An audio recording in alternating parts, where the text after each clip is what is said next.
So this shout out is to Melissa Palma. I know that you texted your friends today and said, hey, make sure that Gens records a video. The tough thing is, will Gens actually remember to put it up online? Most likely, no. Um, so yeah, I don't know why I'm doing this because you probably won't be able to watch it anyway. But maybe I'll remember. I am at school late tonight, so maybe I'll take time to do that. I think I got to get a good workout in today for these track boys because tomorrow is supposed to be like 45 and rainy. That means that there's definitely a chance that they would consider postponing the meet or canceling it. And if that happened, I got to make sure that these guys get a good workout in. So might have to. Yeah, we might have to do that. We might just have to do double work is what we might have to do. Um, I just want to run you in 2 events tomorrow, then 3 on Thursday.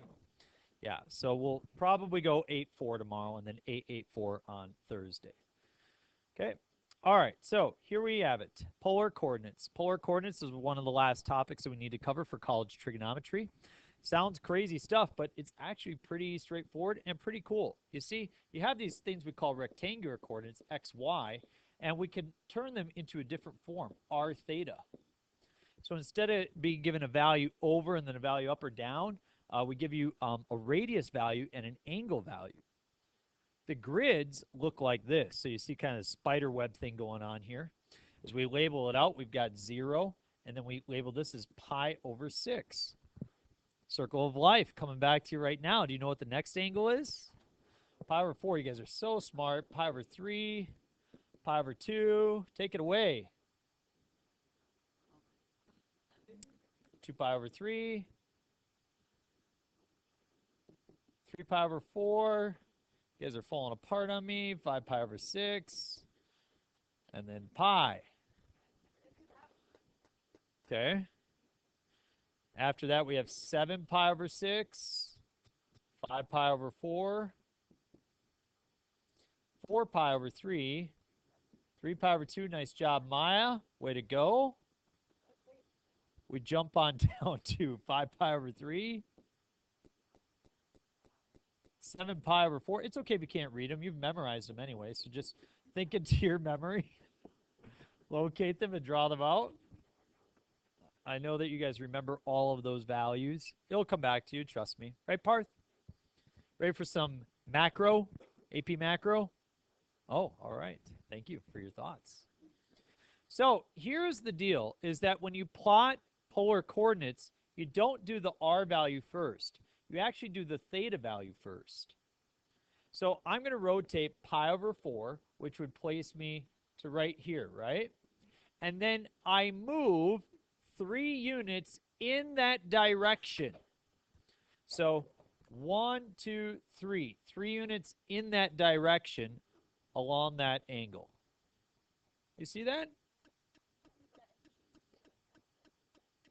That's the test right there.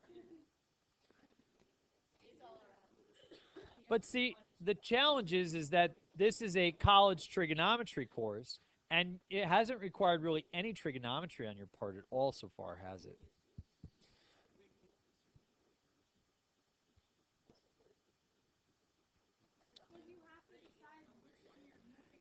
Thank you. So Rachel gives a really, really good answer here. And she says that if you just move 3, well, then you're moving 3 this way or this way or this way. She says it helps to have direction.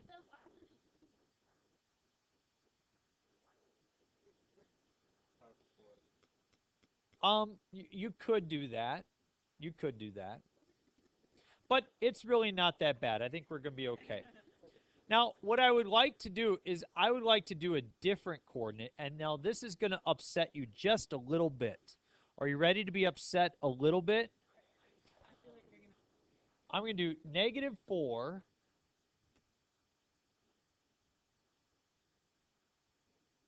5 pi over 3. Okay. Nope, we're still going to rotate 5 pi over 3. So I'm going to rotate 5 pi over 3. Are we all good there? But instead of traveling 4 units in that direction, I go 4 units in the opposite direction. So opposite would be back by the 2 pi over 3, or 1, 2, 3, 4.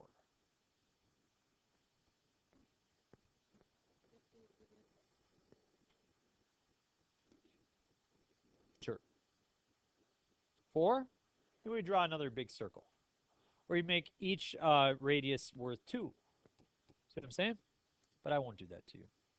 Okay, so what I'd like to do is yes. No, you do not. Nope. So what I'd like to do is I'd like to rename this 4 different ways. 3, 3, -3, -3. So we're not going to worry about that second point, -4, 5 pi over 3. That was really just, kind of a demonstration point for us. But I think you get the idea overall, don't you? But what I want to do now is show you that there's other ways to name these coordinates. Was that? Oh, thank you. I practice. All right. So 3 pi over 4, we all agreed places us right here. All good with that? So what I'm going to do is I'm going to arrive at that same point, but instead of going 3 pi over 4, 3 comma pi over 4, what I'm going to do is I'm going to rotate this direction. What angle would that be? Negative.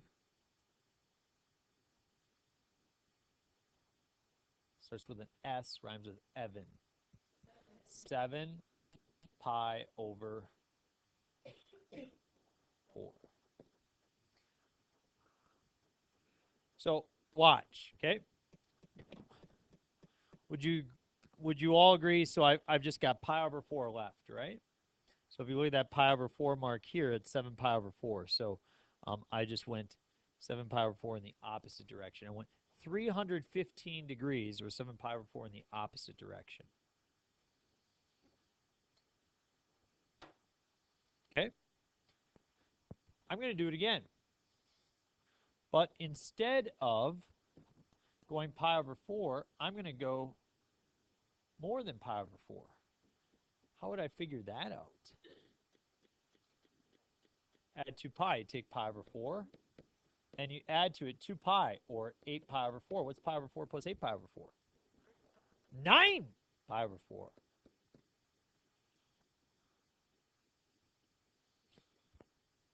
Now what I'd like to do is I would like to name it, but I would like to have a negative radius.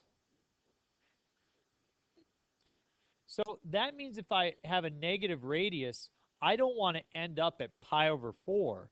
What I'd like to do is I'd like to end up at 5 pi over 4.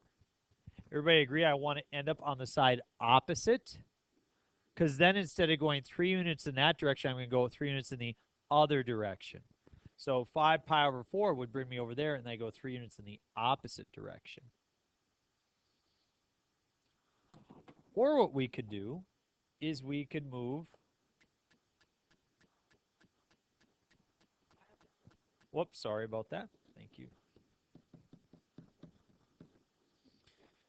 And then I could do the green one, which is what?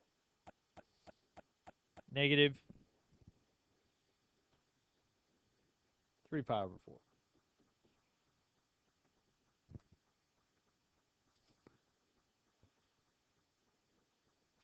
So it turns out that all of these are the same.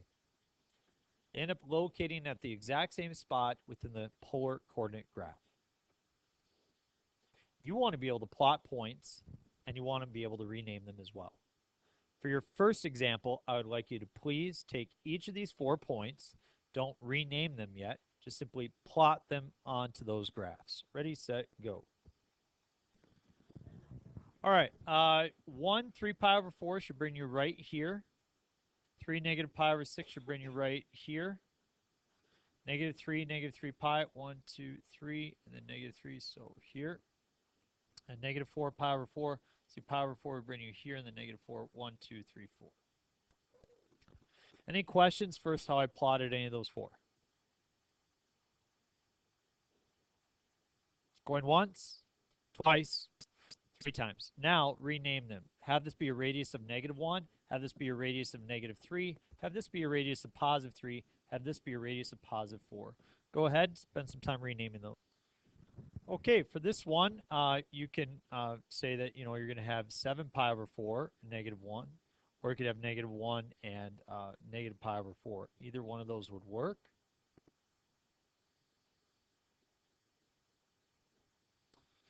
You could use negative 3 and 5 pi over 6, or negative 3 and negative 7 pi over 6. Sometimes it's easier to just look at the point. You can see that that's located at 3, 0. We're going to use 3, 2 pi, or 3, negative 2 pi.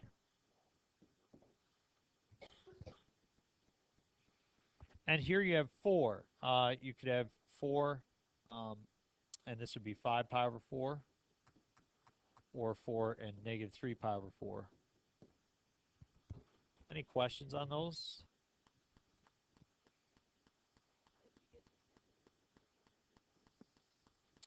So I want to end up at that location. So what I'm going to do is I'm going to rotate to the opposite location. And then instead of going 1 unit in that direction, I'm going to go 1 unit in the opposite direction. So what's going to bring me to that location? 7 pi over 4.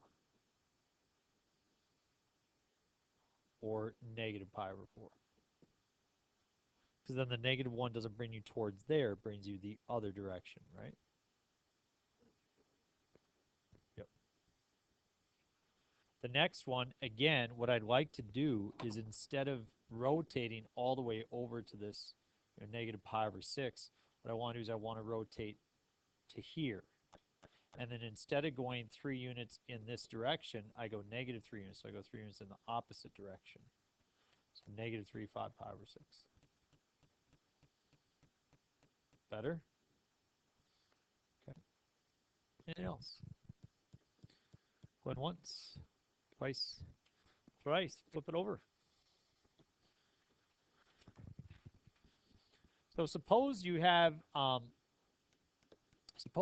r theta, and you want to convert it to xy coordinate.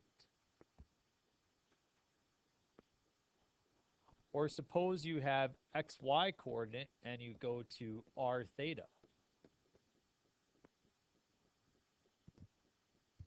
How do we convert back and forth? Well, we don't just make up a formula. We don't rely on the mathematicians of long ago. We become those mathematicians. We just figure out formulas on our own, right? Because we're smart. You figure, well, just plot a point. And that's going to have some x value, and it's going to have some y value. And hey, we could draw that. That would be r, and looks like it makes an angle. And all of a sudden, you got a picture that involves x, y, r, and theta. That's pretty straightforward, isn't it? So now you ask yourself, is there a relationship that relates x, y, and r together? Let's see. X, y, r, Pythagorean theorem, x squared plus y squared is equal to r squared. Look at that. Isn't that great? And thus you understand we are taking a college trig course. Polar coordinates definitely relate to trigonometry.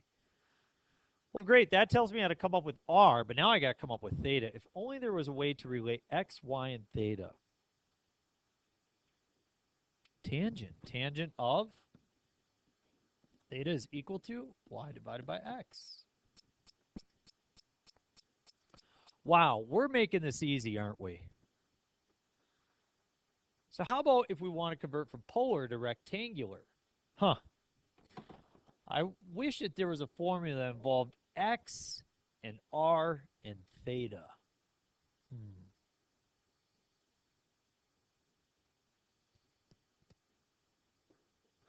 Cosine of theta is equal to x over r.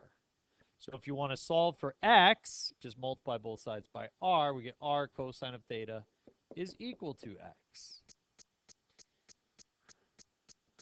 Boy, if I only had a way to relate theta, r, and y.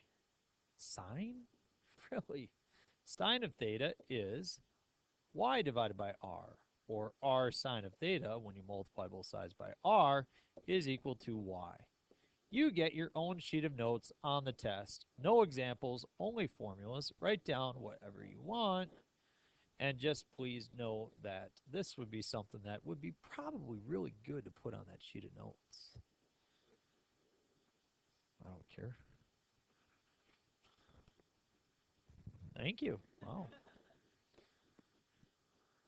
So let's convert 4 comma 2 pi over 3 from polar form into rectangular form.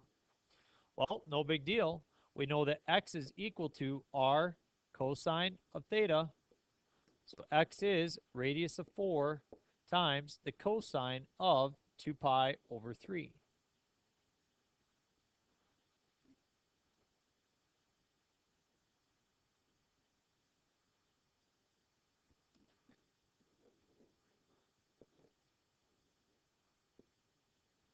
Well, I need an exact value for the cosine of 2 pi over 3. Fortunately, that is a terminal point that we all know.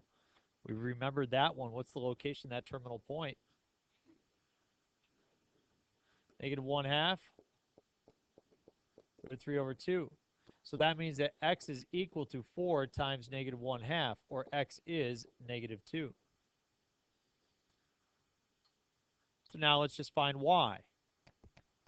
Y is equal to r times the sine of theta. Or y is equal to 4 times the root of 3 over 2. Or y is equal to 2 roots of 3. So therefore, the coordinate negative 2, 2 roots of 3, that's the rectangular coordinate. So if you plotted 4, 2 pi over 3 on a polar grid, but right over that grid, you put down a rectangular grid and then plotted negative 2, 2 pi, or 2 roots of 3, they would be right on top of each other. They are the same location. You got that? Good? Do you guys remember when we did complex form of trigonometric numbers? Do you remember when we did this? R cosine of theta plus I sine of theta. Do you remember that? Folks, R is just that guy. Theta is just that guy. Just like you found R and theta before, it's the same thing right now. You're doing the same thing. You try the next one on your own. That.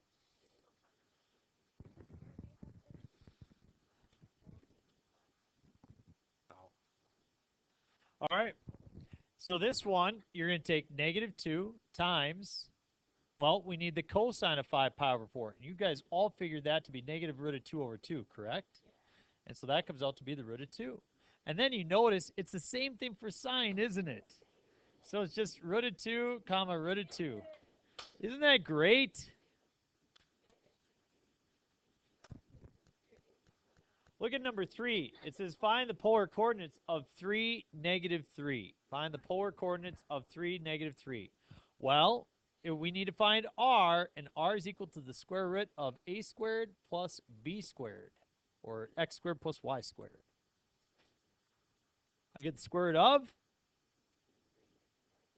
square root 18, which is 3 roots of 2. Very good. So that's my r value. How do I find theta? Tangent of theta is equal to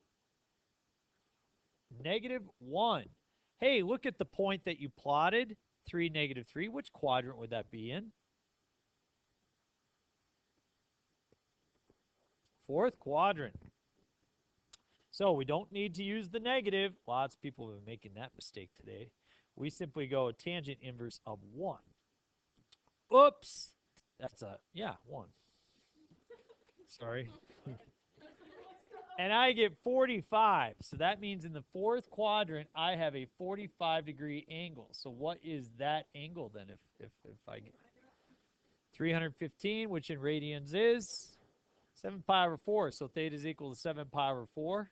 So therefore, 3 roots of 2, comma, 7 pi over 4. That, my friends, is polar form.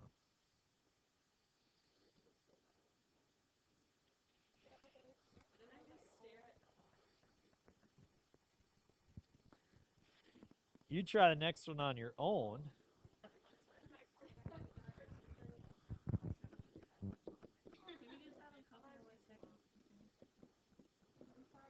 I got r is the square root of 75 plus 25, or 10. Is that what you got? Nice job, Emma. Way to go. And then you have the tangent of theta is equal to 5 over negative 5 roots of 3. Well, those got to cancel, so negative 1 over the root of 3. Which quadrant is that even in? Second quadrant. I inverse 1 over the root of 3 on my calculator. What angle do you come up with? 30 degrees, which means this is what angle? 150. Convert it to radians. 5 pi over 6. So we have 10 comma 5 pi over 6. That is our angle, our coordinate. Quadrant over the root of 3. So then I go to my calculator. I don't use the negative. I go tangent inverse 1 divided by the root of 3, parenthesis, and I press enter. I get 30 degrees. So I know I got a 30-degree angle, so that's 150, 5 pi over 6, bada bing, bada bam, bada booski. Very good. All right, Mel, good luck. Hope you're having fun. What's she doing? Probably watching Netflix. I don't know. What do people do when they stay home? Exactly. Get up and do some dishes or something. Do some math. Get some homework done. Take out the garbage. Help mom and